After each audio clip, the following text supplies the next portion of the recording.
राजस्थान में हाईवे किनारे जमीन खरीदने और बेचने वालों के लिए नई स्थिति चिंता का कारण बन गई।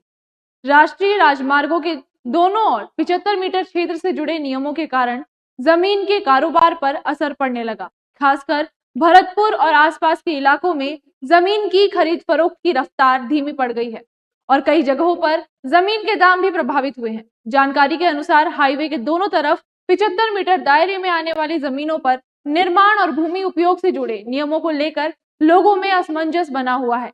इससे निवेशक और खरीदार नई जमीन खरीदने से बच रहे हैं।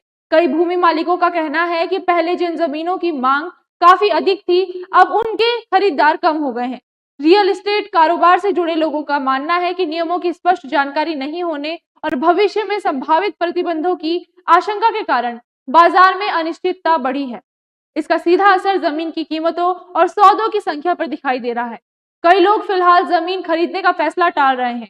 विशेषज्ञों का कहना है कि हाईवे विस्तार, सड़क सुरक्षा और भविष्य की विकास योजनाओं को ध्यान में रखकर ये नियम बनाए गए हैं। हालांकि प्रभावित लोगों का मानना है कि सरकार को स्पष्ट दिशा निर्देश जारी करने चाहिए ताकि जमीन मालिकों और निवेशकों की शंकाएं दूर हो सके। फिलहाल भरतपुर सहित कई क्षेत्रों में हाईवे से सटी जमीनों के बाजार पर दबाव बना हुआ है। जब तक नियमों को लेकर स्थिति पूरी तरह स्पष्ट नहीं होती, तब तक जमीन की खरीद बिक्री और निवेश गतिविधियों पर इसका असर जारी रहने की संभावना है। धन्यवाद।